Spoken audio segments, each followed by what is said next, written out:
faço parte do time de desenvolvimento da Lub Games, né, a divisão nova que começou esse ano, e eu tô lá como designer e ilustrador sênior. E eu vou contar para vocês um pouco do meu processo em si e vou explicar também, mostrar para vocês quais os tipos que existem, né, de artes para jogos, né? É interessante a gente alinhar aí que existem vários tipos, vários processos e todos eles são bacanas e depende muito do que a gente vai escolher para o projeto em si para a gente fazer.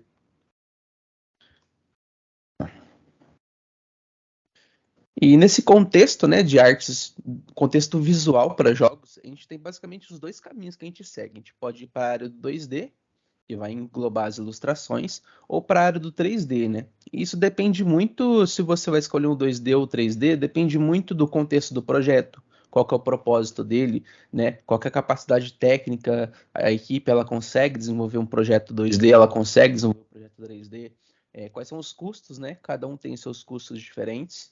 Dependendo do projeto, e às vezes é uma escolha puramente estética, né? Hoje em dia lançam muitos jogos 2D que o único motivo dele ser 2D é puramente estético.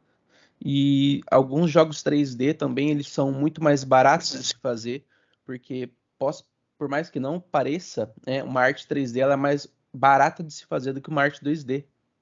Isso engloba tanto jogos, quanto animações, quanto filmes. Então, por isso que a Disney nunca mais fez filme em 2D, né? Todas as animações que ela lança ultimamente são em 3D, porque realmente é um fator que barateia o projeto. Porque imagine que você vai fazer um personagem correndo, animado. É muito mais fácil você modelar ele em 3D e fazer ele correndo, que você pode simplesmente girar a câmera e você vai ter ele em todas as posições possíveis que você quiser. Já o 2D não, se você vai fazer um personagem correndo em 2D, você precisa ali desenhar todos os frames em todos os ângulos, então é um custo exponencial a mais, né? Então depende muito do projeto. Por exemplo, esse que eu coloquei aqui do Angry Birds, ele começou como 2D e até hoje ele lança jogos 2D, apesar de ter alguns jogos em 3D também. Então eles têm muito essa parada de saudosismo, né, de nostalgia, de lançar jogos em 2D, que foi o que avalancou o projeto no começo. E existem muitos estilos de 2D, muitos estilos artísticos dentro do jogo, de um projeto de jogo.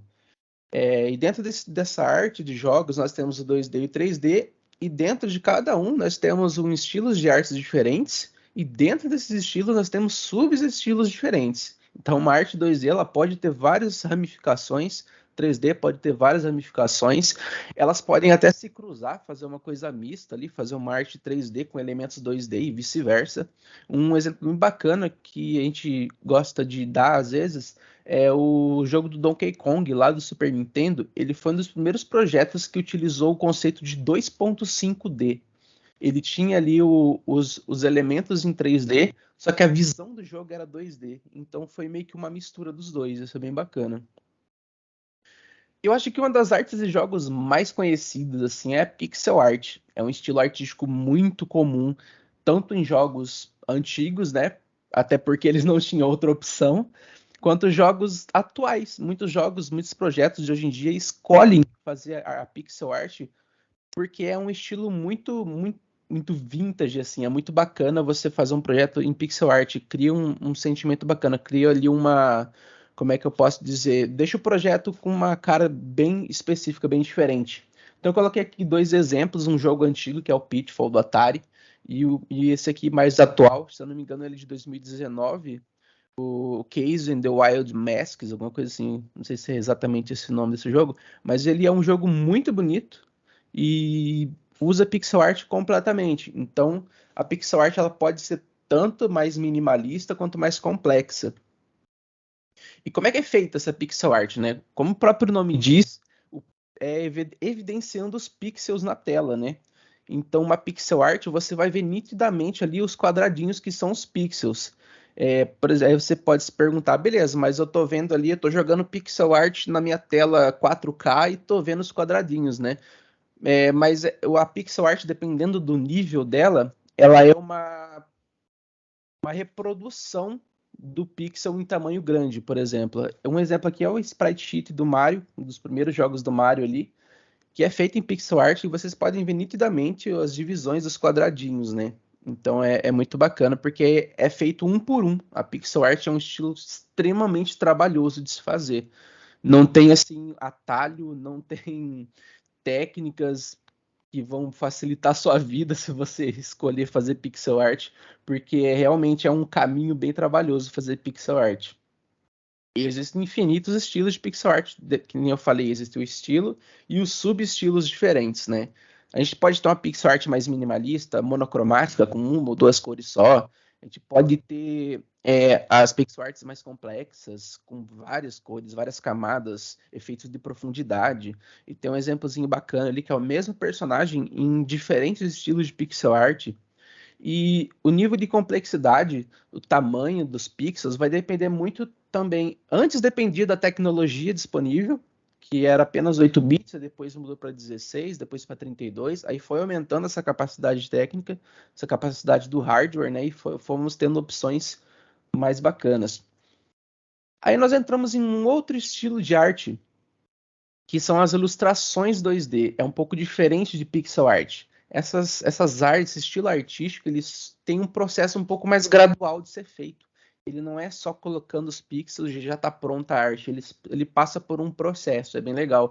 E eu coloquei para comparar aqui, é o mesmo jogo, o Boogerman das antigas, o original, né? E uma versão 2D dele. Então eu vejo que do pixel art para o 2D tem uma baita diferença visual. E esse estilo é um dos estilos que mais tem subestilos que a gente pode conhecer. Nós temos as ilustrações flat, que é um estilo mais minimalista. Os personagens são mais construídos com blocos, com cores chapadas, né? Então é um estilo bem característico, assim.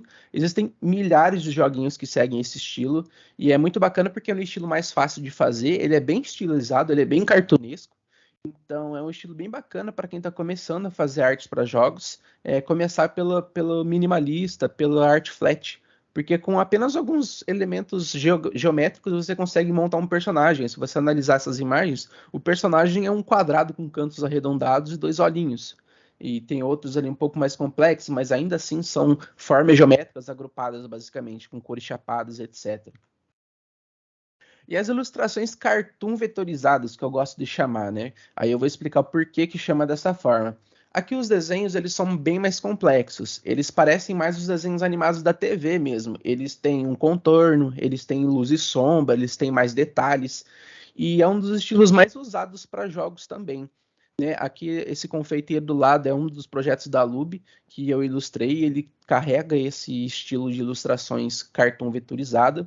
Esse do lado ali também é um jogo que eu trabalhei, do Havaiana de Pau, que também tem esse estilo cartoon vetorizado. Então as linhas, vocês podem ver que elas são muito bem definidas, não tem muito efeito de luz e sombra, assim, muito rebuscado, é uma coisa mais chapada as formas, muito bem definida.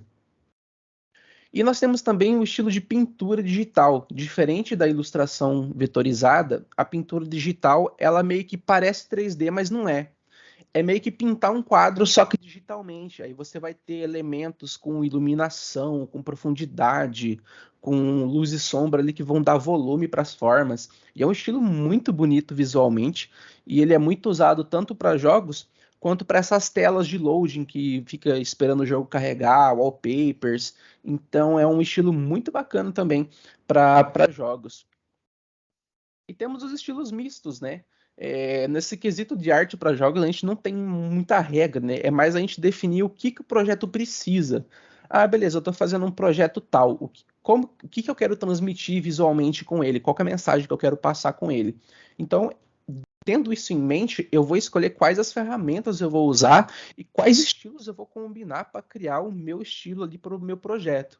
Então nós temos ali jogos 2D com iluminação 3D, jogos de pixel art com iluminação 3D e elementos 3D. Então é uma bagunça que no final dá tudo certo, porque essas ferramentas elas conversam muito bem entre si e realmente vai depender muito do que o projeto quer, do que o projeto precisa. E isso é muito bonito porque vai criando novos estilos, né? Às vezes um jogo ele é muito marcante pelo estilo visual. Eu não acabei colocando na apresentação, mas acho que todo mundo já ouviu falar do Cuphead, que é um jogo que ele pega as animações lá dos anos 30 e traz pra gente atualmente. Então é um jogo completamente feito manualmente, assim, digamos. É um estilo de desenho muito bacana.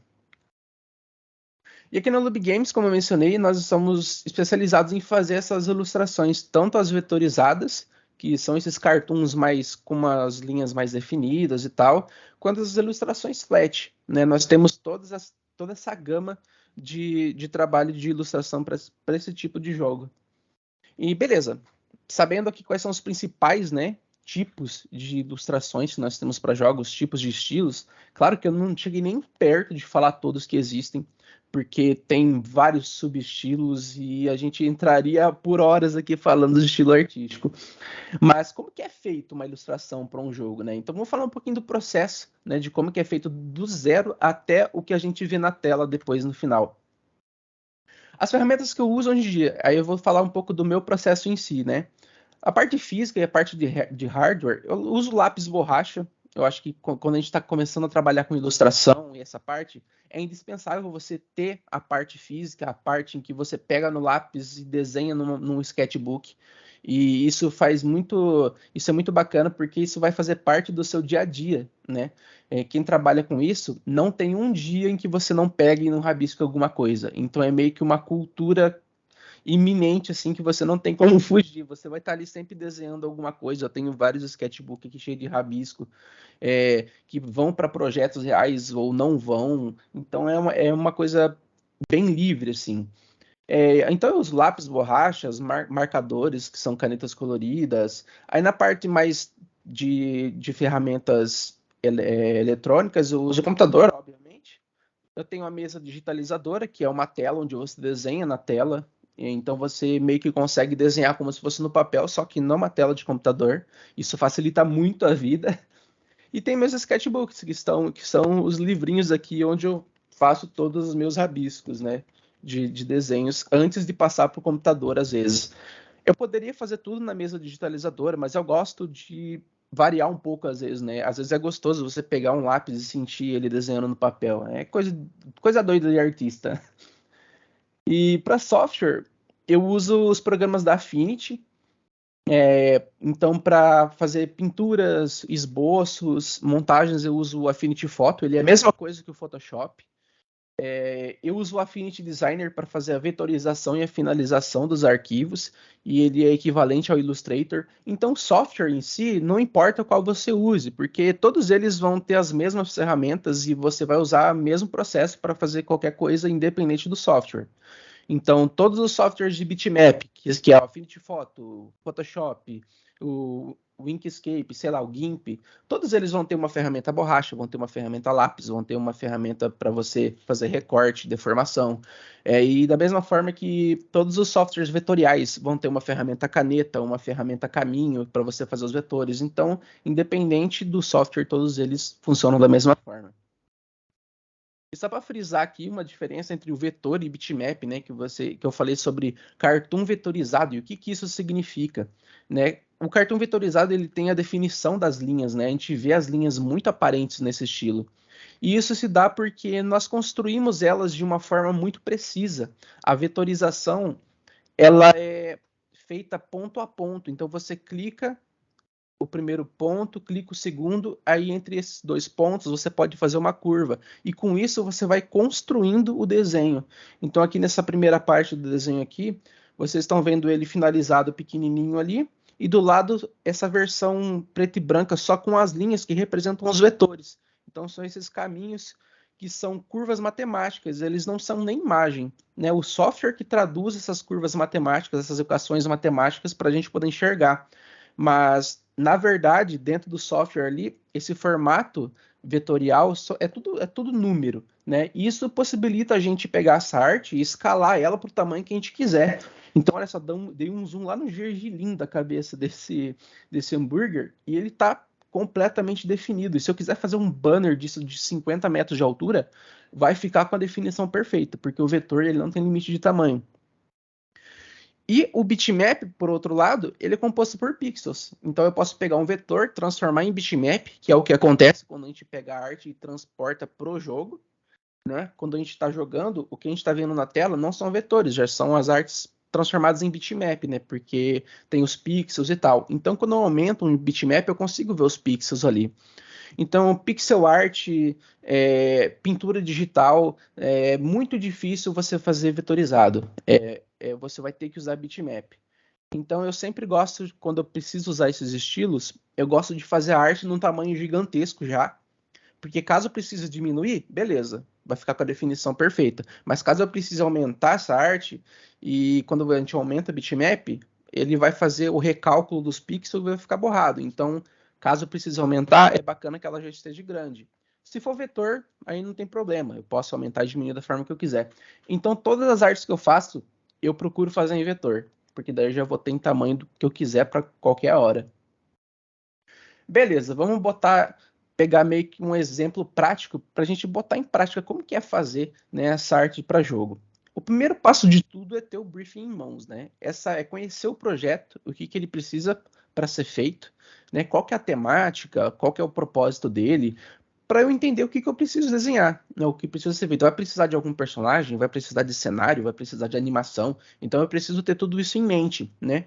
Então, pegando o exemplo aqui de um projeto lá do Lube Games, que é um jogo de caça-palavras com uma temática de confeitaria, que é um joguinho que a gente fez lá. Então, essa seria uma informação inicial. O segundo passo é a gente ir atrás de montar um mood board, que é um quadro de referências, né? É muito difícil a gente começar a fazer uma coisa sem ter referências. Então a gente precisa pesquisar coisas do tema, paleta de cores, imagens, fotos, até sons, músicas que vão pegar a gente e botar na vibe do projeto, né? A gente precisa ter um conhecimento do que já foi feito sobre isso para a gente poder se inspirar. De repente tem alguma foto ali que vai me inspirar a fazer um objeto dentro do jogo. Então, isso é muito indispensável quando a gente está trabalhando com jogos e trabalhando com ilustrações. É fazer esse mood board. Então, aqui a gente coloca tudo. E um site muito bacana que eu gosto de usar é o Pinterest, porque lá você consegue criar pastas, você cria o seu perfil, consegue criar subpastas, aí você vai guardando. Aí quando você abre uma imagem no Pinterest, ele já mostra sugestões embaixo de outras milhares, então você fica lá dentro por horas. Então é meio que um buraco negro, assim. Então você vai fazendo esses mood boards, guardando imagens que você pode usar depois como referência e inspiração. Beleza, eu já tenho ali a ideia, o que eu preciso desenhar, já tenho mais ou menos em mente, já tenho ali as referências, já defini o estilo que eu quero fazer, e agora o terceiro passo é fazer as concept arts, que são artes que é meio que um brainstorm visual, né? Você vai fazendo rabiscos, fazendo esboços de tudo que é possível, de tudo que pode ser usado ou não no projeto. Às vezes você faz um rabisco ali e você decide, beleza, isso aqui não vai ser usado no projeto. Aí a concept art, ela serve tanto para validar as artes, quanto para descartar artes que não precisam ser usadas depois. Então, eu comecei a fazer aqui um esboço de um personagem principal que vai guiar o jogador durante o jogo dos caça-palavras. E depois, no quarto passo, eu começo a fazer os esboços finais. Lá das concepts, eu defino o que vai ser melhor e o que não vai ser melhor para eu poder fazer isso. E eu pego as melhores concept arts e vou refinar esses esboços. Então eu faço ali alguns protótipos em baixa dessas ilustrações de algumas telas que vão estar dentro do jogo. Então, por exemplo, eu fiz ali a tela inicial, eu fiz o logo da identidade visual do projeto, o WordGuesser. Então, ali na segunda imagem já tem ali uma bandejinha de como seria o gameplay, com algumas letras, o personagem segurando a bandejinha. Ali uma mensagem de fim de jogo, caso o jogador ganhe a partida, aparece a mensagem de parabéns e tal. E ali as letras, né? Porque nesse jogo a gente fez uma temática de confeitaria, então todas as letras do caça-palavras, elas são baseadas em biscoitos, em bolos, em doces em geral. Aí temos os esboços finais, né? E esses esboços estando aprovados, né? Porque tudo isso aqui a gente faz e pode ser alterado ou não, depende do cliente também. Então, às vezes a gente faz esses protótipos embaixo, esses esboços, envia para o cliente, ele pode pedir alguma alteração, né? Serve para validar também, para ver se está tudo alinhado ali com o que ele está esperando. Aí o quinto passo é a finalização. Aí aqui eu já fiz a vetorização, né, que é o processo de transformar em vetores aqueles esboços, e já criei todas as artes daqueles esboços. Então eu fiz o personagem, fiz ali as letras, fiz ali a UI, né, os botões e tudo mais. e isso a gente vai montando. Então veja que aqui ele tem meio que uma mistura de estilos. Eu gosto muito de fazer essas artes vetorizadas e colocar alguns efeitos de iluminação atrás, alguns brilhos. Então é meio que uma mescla de arte cartão vetorizado com pintura digital. Eu gosto bastante de fazer isso, porque dá um estilo bem bacana. E tem ali os contornos bem aparentes e tal. A paleta de cores ela foi definida aqui, ó, no mood board. Então eu gosto de pesquisar paletas de cores, né? Então esses tons de rosa, esses tons de verde, também já casa ali com a foto dos doces que eu achei ali também no Pinterest. Então tudo isso aqui é refletido na arte final. E para fazer uma arte dessa, o tempo varia muito, né? Um personagem assim, para finalizar do esboço até a versão dele finalizada, vai ali para mim de 2 a 3 horas fazendo esse processo, porque depois do esboço aprovado, o que vem depois é um processo mecânico, que é criar os vetores. Então você não vai estar gastando muito mais massa cinzenta para fazer o projeto. Você vai estar ali botando a mão na massa mesmo e fazendo um trabalho mais braçal, que é a vetorização. Então depende muito dos detalhes. Às vezes eu testo uma coisa e não dá certo, aí eu faço outra coisa, vejo o que encaixa melhor e tal. Beleza, tenho as imagens finalizadas. Aí, para um projeto de jogo, às vezes só a ilustração não é o suficiente. Às vezes nós temos as animações para fazer também. Então, para fazer uma animação, vai depender muito do que o projeto precisa. Então, às vezes, o projeto tem animações de personagens, às vezes é só animações de um botão aparecendo, aí não precisa ser um trabalho do ilustrador ou do animador. Às vezes você pode fazer isso dentro da Unity mesmo, fazendo ali algumas coisas via código. Mas, geralmente, caso você precise fazer uma animação de personagem, existem algumas técnicas para fazer isso que demandem ilustrações também. As animações frame a frame são muito usadas também em jogos e também em animações, né? E é a técnica que era usada desde as animações mais antigas, da Disney e tal. Cada frame da animação, geralmente uma animação são 24 frames por segundo, cada frame cada 24 telas dessa por segundo é desenhada uma a uma para fazer essa animação. Então a animação frame a frame, em jogos, ela pode ser mais reduzida. Por exemplo, esse exemplo que eu fiz uns tempos atrás desse dentinho pulando, ele tem só 8 frames. Então ali a gente bota ela para rodar em loop e vê em quanto tempo fica bacana. Se colocar um tempo muito grande, se dispersar esses 8 frames numa timeline muito grande, pode ficar uma animação meio travada, sabe? Então a gente tem que fazer esse cálculo para distribuir esses frames num tempo bacana que fique liso. Então a gente tem também a vantagem que um jogo ele pode ficar pequeno na tela de celular, então às vezes não precisa ser uma animação muito complexa, porque não vai dar para ver, né? Se for muito complexo. Então depende muito do projeto, né? Quantos frames vão ser, se vão ser 8, se vão ser 16, depende muito do projeto. Mas nós temos também esse exemplo aqui que eu peguei na internet, que eu achei bem bacana, que são as animações com bones. E elas facilitam muito a vida de um projeto que precisa ter muitas animações. Porque o que a gente faz aqui? A gente já finaliza o desenho do personagem em blocos, né? Aí a gente exporta esses blocos, que nesse dragão ali, a gente faz a cabeça dele, o corpo, as pernas, o rabo, as mãos, tudo separado, porque depois em um software específico de animação, ou na própria Unity mesmo, que ela tem essa opção, ela tem ali esse plugin, você monta esse personagem e em cada pedaço desse você coloca um bone, que é tipo um ossinho. Aí você monta uma estrutura óssea nele e cada bone tem um eixo de rotação e de deformação. Então você consegue mapear cada pedaço desse e dentro de uma timeline você consegue colocar um keyframe. Então, por exemplo, o personagem montado é o primeiro keyframe. Daqui 5 quadros, eu quero que ele esteja um pouco mexido. Aí você, depois de 5 quadros, você cria outro keyframe e mexe o que tem que mexer.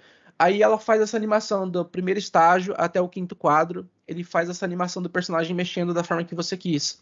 Então isso é muito bacana para fazer animações um pouco mais complexas, para fazer animações de personagens que vão reutilizar as mesmas animações, mas vão trocar só as skins do personagem. Isso é muito bacana também.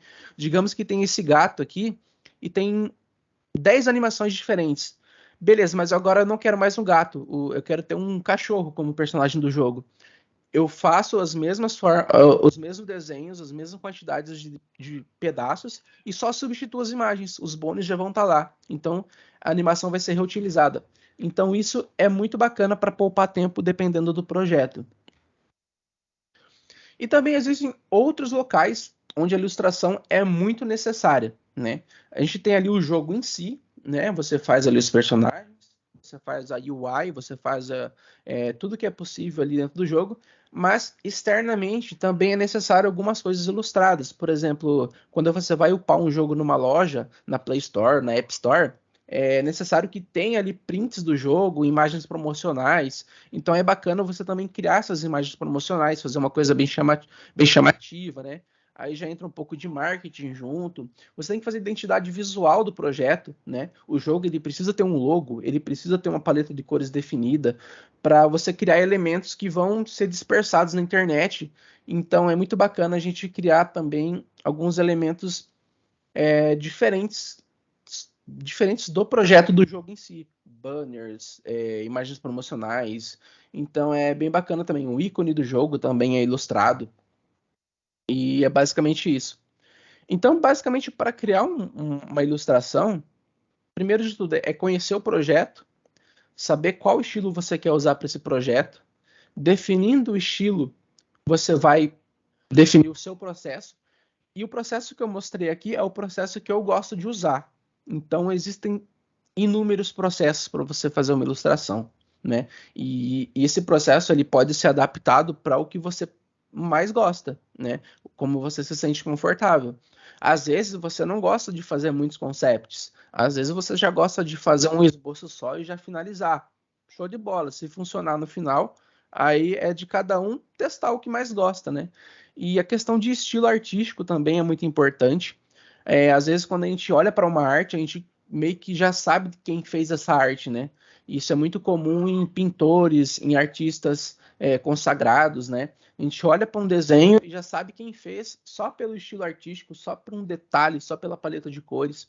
E definir esse estilo dentro de um contexto de jogos assim também é muito bacana porque você começa a dar uma identidade muito própria para os projetos. E isso deixa o projeto diferente, né? É um chamariz muito bacana para um projeto de jogo. Porque existem muitos jogos na internet, né, nessas lojas, que eles pecam muito na parte da arte porque eles pegam muitas coisas de bancos gratuitos, né? Então acabam tendo vários jogos por aí que são meio que uma cópia um do outro. Às vezes usam até a mesma imagem em alguns determinados momentos, porque pegam de bancos gratuitos, baixam ali e colocam no projeto. Então, construir uma arte bacana para um jogo, e isso vai dar uma identidade única para o projeto, e com certeza isso vai agregar muito no projeto. Então, é muito bacana. Então, é basicamente isso que eu queria mostrar para vocês hoje sobre ilustrações. E eu quero agora que vocês dropem perguntas para mim aí, porque vamos bater um papo mais sobre coisas específicas agora.